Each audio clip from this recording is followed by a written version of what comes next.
gentlemen, it's March 28th, 2017. Pretty hard to believe, isn't it? Great number of things going on, and I'm just going to take a couple of minutes and actually give a thank you to a couple of people here and encourage you to go look at their work. There's so many out there. You know, when you first start this, you feel alone, and then you start getting together with other people, whether it's in person or over the web.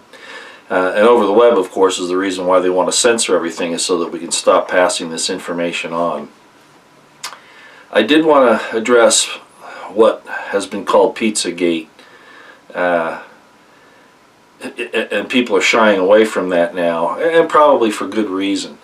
Pizzagate was the diversion. That whole thing with Comet Pizza and all that was a diversion to change the subject to get us off the real track. The real track, of course, is major pedophile rings, wherever they meet, and the influence that they sway in government and in corporations, nationally, internationally, locally, everywhere. It's really quite incredible. I understand those who want to pull away from the specific pizza parlors, so to speak. I understand that. It really shouldn't have gone there in the first place, even though that there were some, when you look at some of the videos about some of those places and what they do in there, some of the entertainment and all of that, it doesn't leave much to the imagination. But it's also dangerous to get pulled off into a specific when there's so much information elsewhere, and of course in the most likely the Wiener laptop 650,000 emails that we've asked the NYPD and our different representatives to get into. We've asked them to release it to the public. A lot of us have asked that, but understandably some of it's classified, and so I doubt that that will happen. But merely because it mentions, these things might mention names of parties in the government and corporations, etc., should not in itself make them classified. That should point the finger at those people, rightly so, just like any criminal. When they're arrested on the street for something, their name might appear in the newspapers, and they'll say alleged or will be charged or those types of things. They could be the same way for this, but of course we know that the security apparatus, the intelligence apparatus, has been used to protect the guilty. That's really what it's about, under the cloak of national security, and I think we all realize that. And in that vein, I would like to thank George Webb for the work he's doing. Like a thanks for me means a whole lot, but it does, even though I don't refer to him much, and I'm going to explain the reason why here in a minute. And I also had someone send me a link to a YouTube video. The link is in the description box below, and it's by a Traci D on YouTube. It's called the Montgomery Breakdown. Wow, excellent job, Traci. I was very impressed with your delivery. You stayed calm. Most people that watch my channel know that I usually lose my temper or get upset, and I didn't used to do that. I used to have professionalism in my job, but of course now that requirement doesn't really exist, so I can get flustered, and I definitely show it. But I just wanted to thank you for the delivery that you made there and how excellent it all was. And there are a lot of people out there that are doing the same thing, picking different parts of this entire war upon mankind. For instance, the chemtrails that Pam Jones rather shows on her channel. And I could go on, but I just wanted to bring those things up really quick. One thing about criminal surveillance, surveillance by the government, that I think everybody understands, but I want to bring it home to you, is this: that when you're engaged in criminal conduct, and there are people in the Department of Justice, in the FBI, in the White House now, and certain senators and congressmen, people like that, who have not sold out to the system, and they all have to a certain extent, but I'm talking about in really nefarious, bad ways. When they haven't done that, these surveillance tools by the state can be used to gather information on them that they can use for blackmail. Not necessarily that you do anything wrong, right? It might be in your personal life with your wife, you know, very, very simple things. Sex is often used as a tool to blackmail people. Often, of course, as are investments. Isn't it interesting that Podesta's investments in Russia and Clinton's as well are being suppressed by the media, but all these things that are done to Trump and his team or by them come out in the open. And they're not wrongdoings. It was encouraged after the Soviet Union fell for American businesses to get involved in Russia. So this is all a red herring, real stupidity. It's finger pointing by the guilty to take attention off themselves, and I think we all understand that. But at any rate, so these intelligence agencies, and this is where I disagree with Dr. Perchinik all the time, is on this surveillance issue. Hopefully it's tongue-in-cheek to some extent by him, but not always, obviously, as we can see. But the point is this: they can use these things to, first of all, blackmail those who threaten their power. I'm talking about the intelligence agencies or the continuity of government state, which I'm going to get to in a minute. But there's another aspect. And we saw that in the Senate wiretapping a few years ago, where the CIA was checking on what the Senate was doing, purportedly because they were worried about their funding. Whatever. If you know that somebody's going to criminally investigate you, you can take actions to avoid that, or to make it so that they either go off on another course or they fail to altogether.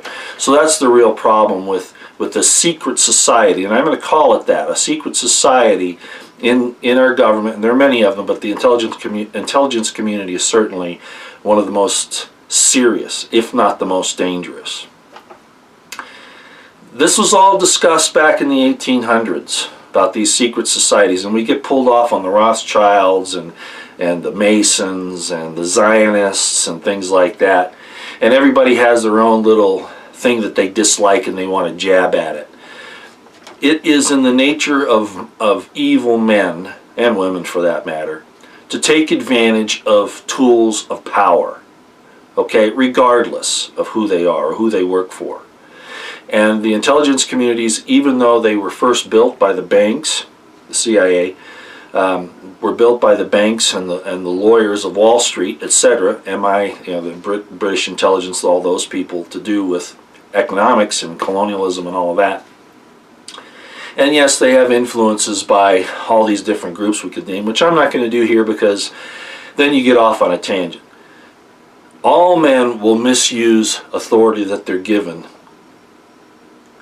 at some point in time. It's in their nature, and that's why the Constitution, to chain those things, to prevent that from happening, was such an innovation and so important. I'm not going to go into it any deeper than that, other than to say that this whole thing with the wiretapping of Trump and then the releasing, the unmasking of all of that with his people and all that, is obviously an attempt, and this is where I'm going with this, by what's called the continuity of government to retain power, because the people voted to have a populist giving the power back to the people and put him in the White House. And of course we've seen it across the country in Senate seats and in Congress seats and all of that. But this COG, this shadow government, and that's really what it is, and there are different aspects of it, but this one is very powerful, and it seeks to retain its power and seize it back from the people who are telling it that it has to get back into its proper place, which is defending the Republic, not their agenda, but the Republic and the people of the United States of America. And of course they don't want to do that because there's power involved, there's money involved, there's the survival at the apocalypse, all kinds of aspects of this. So the next thing I want to refer to is Kit Daniels' article in InfoWars, and I don't have the link below, but you can go look for it. It is about the continuity of government. I just want to quote just a sentence from his article there, and this is what it says, actually a part of a sentence. Quote, "The shadow government has expanded its continuity of government powers to ensure its survival. In this case, amid a populist revolt that transferred power back to the people." Now understand, the first reason to have this COG was in case, you know, there was a big war and Washington, D.C. gets nuked or whatever, and the government could continue on continuity of government from another location or a number of locations. Now, if the purpose of that is to maintain the principles of the Constitution and the lives and liberties of the American people, that's one thing. But that's not what it's turned into now. It's about protecting that small group of elite. Even the COG people themselves, and I'm not going to go into the structure of how all of that works right now, because it's really not the way they present it on different media that you can find about it, okay? It's really much more sinister than that. So I wanted to just touch those few things today and bring them up to you so that you could be aware of them.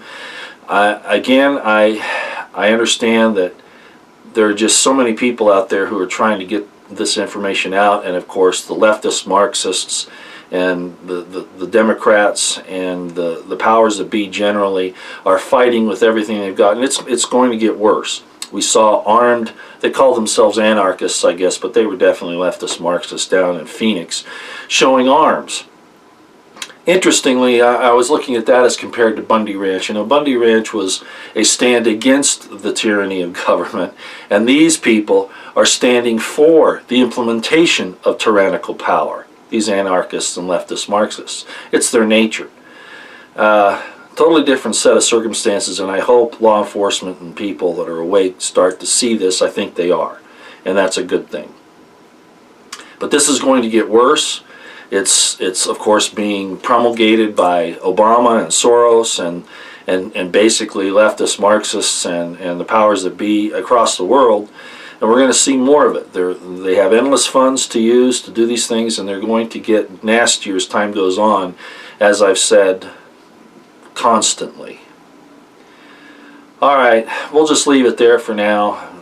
As I've said before, make sure that you're prepared with supplies and ammunition and first aid and a place to go, and most importantly, people that you can trust. It's going to be more important as time goes on that you do that. Keep your eyes on this COG thing and all of this that they're trying to do with accusing Trump of being a Russian agent, and all of us who support what he is trying to do. Be aware of that, because this is inherently dangerous in and of itself. Will they succeed? Well, Dr. Pachinik says that Nancy Pelosi is irrelevant, Maxine Waters is irrelevant, etc., etc. But in fact, and I understand why he says that, but in fact, I wouldn't underestimate the enemy to liberty. Not here today.